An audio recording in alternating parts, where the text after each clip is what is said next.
সকাল 10:40 স্কুলের প্রথম দিন।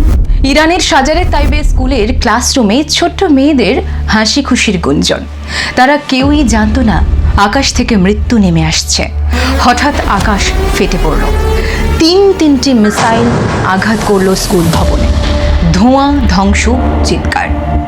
শতাধিক মেয়ে শিশু চিরকালের জন্য নিভে গেল। ইরানি কর্মকর্তাদের মতে মৃতের সংখ্যা 153 থেকে 180-এর মধ্যে। হ্যালো সবাইকে, আমি সানায়া।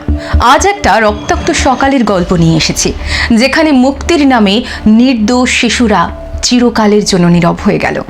যেখানে হৃদয় ছিন্ন ভিন্ন হয়ে যাচ্ছে একটাই প্রশ্নে, সেটা হলো নারীদের মুক্তির জন্য কি নারী শিশুদের প্রাণ দেওয়ার কথা ছিল এভাবে? প্রশ্নটা আমি নারীবাদীদের কাছেই রাখলাম, কারণ বহু ফেমিনিস্টরা বর্তমানে আমেরিকা আর ইসরায়েলকে নিজেদের মাসিহা ভেবে নিয়েছেন। এই তথাকথিত কোনো নারীবাদী হয়তো আজকের এই ভিডিও দেখে আমার উপর রেগেও যেতে পারেন, কিন্তু অনুরোধ করব আমি পুরো ভিডিওটা প্লিজ দেখবেন। 28শে ফেব্রুয়ারি 2026 সংঘাতের প্রথম দিনেই এই যে শতাধিক শিশু, যাদের চোখে স্বপ্নের আলো জ্বলছিল, যাদের হাতে ছিল কলমের পরিবর্তে জীবনের প্রথম অধ্যায়, তারা চিরকালের মতো নীরব হয়ে গেল। এটা কি নেহাত দুর্ঘটনা নাকি হত্যা? আমার না বড্ড জানতে ইচ্ছে করছে, জানেন, নারীদের মুক্তির নামে কেন এই শিশুগুলো প্রাণ বলি দিতে হলো? মুক্তির পথ কি নির্দোষ প্রাণের রক্তের নদী দিয়ে প্রশস্ত হয়? আচ্ছা, আপনাদের এই মাসিহা ইসরায়েল নিজেদের উন্নত প্রযুক্তি নিয়ে এত অহংকার করে, তাদের সেই উন্নত প্রযুক্তি কিভাবে এত বড় ভুল করলো? নাকি ইচ্ছাকৃতভাবেই ক্ষমতা দেখালো তারা? কারণ শিশুদের উপর তাদের নির্মম নিষ্ঠুর অত্যাচার নতুন কিছু নয়, তা তো আমরা গাজার শিশুদের উপর দেখছি এখনো। যাই হোক, মূল পয়েন্টে আসি। আমরা সবাই জানি মধ্যপ্রাচ্যের আকাশে যুদ্ধের মেঘ জমেছে, এবং 28শে ফেব্রুয়ারি 2026 একটি তারিখ যা ইতিহাসের পাতায় লাল অক্ষরে লেখা হয়ে গেল। আয়াতুল্লাহ আলী খামেনি, ইরানের সুপ্রিম লিডার, আমেরিকা এবং ইসরায়েলের যৌথ হামলায় নিহত। একটি যুগের অবসান, একটি নতুন অন্ধকারের সূচনা। কিন্তু এই মৃত্যুর পর এক অদ্ভুত দৃশ্য উন্মোচিত হয়েছে। বহু নারীবাদী যারা নারীর অধিকারের পতাকা উড়িয়ে চলেন, হঠাৎ তারা আমেরিকা এবং ইসরায়েলকে মাসিহা বলে উদযাপন করতে শুরু করলেন। তারা চিৎকার করছেন, I love America, I love Israel. তাদের চোখে এই দুই দেশ এখন নারীদের মুক্তির দূত। কিন্তু এই উদযাপন কি সত্যিকারের নারী মুক্তির, নাকি একটি ছদ্মবেশী হিপোক্রেসির নতুন অধ্যায়? চলুন এই অদ্ভুত পরিবর্তনের গভীরে একটু গিয়ে দেখি। খামেনির শাসন ছিল নারী শোষণের এক অন্ধকার অধ্যায়। হিজাব না পরার অপরাধেই নারীদের মৃত্যু, নির্যাতন, অধিকার হরণ। ইরানি নারীরা যুদ্ধ করেছেন, রক্ত ঝরিয়েছেন মুক্তির জন্য। কিন্তু এখন খামেনির মৃত্যুর পর কিছু নারীবাদী বলছেন, আমেরিকা এবং ইসরায়েল আমাদের মাসিহা।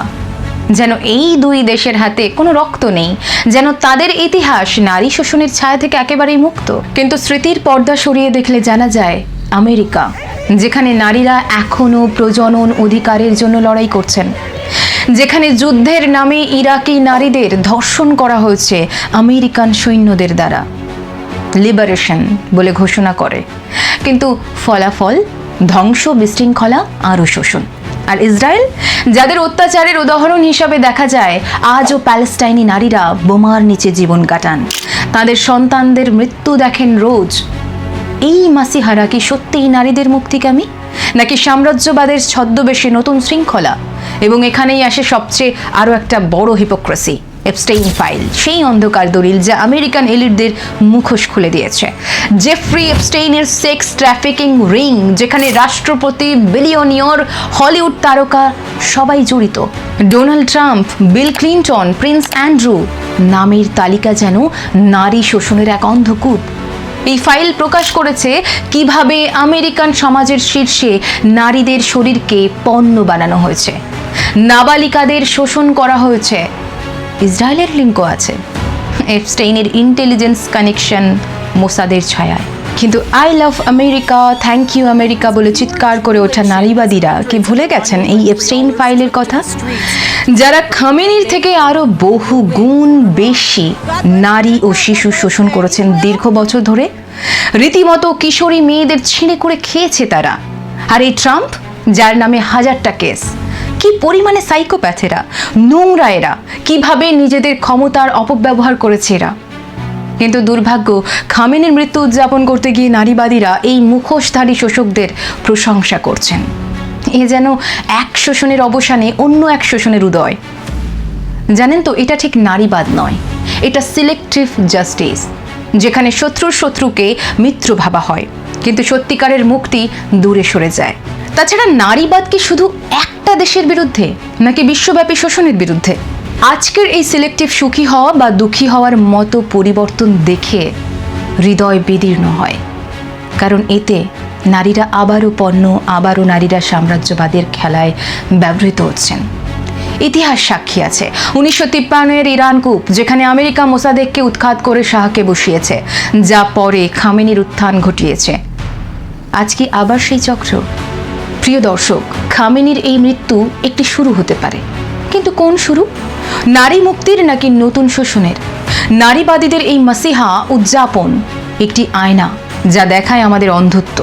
তাই দয়া করে এপস্টেইন ফাইলের ছায়া ভুলবেন না, সাম্রাজ্যবাদের রক্তাক্ত হাত ভুলবেন না, কারণ সত্যিকারের মুক্তি আসবে নারীদের নিজস্ব লড়াই থেকে, বিদেশি বোমা থেকে নয়। চোখ খুলুন, মুখোশ খুলুন, কারণ নারীবাদ যদি সিলেক্টিভ হয় তখন সেটা হয় নারী শোষণেরই আর এক রূপ।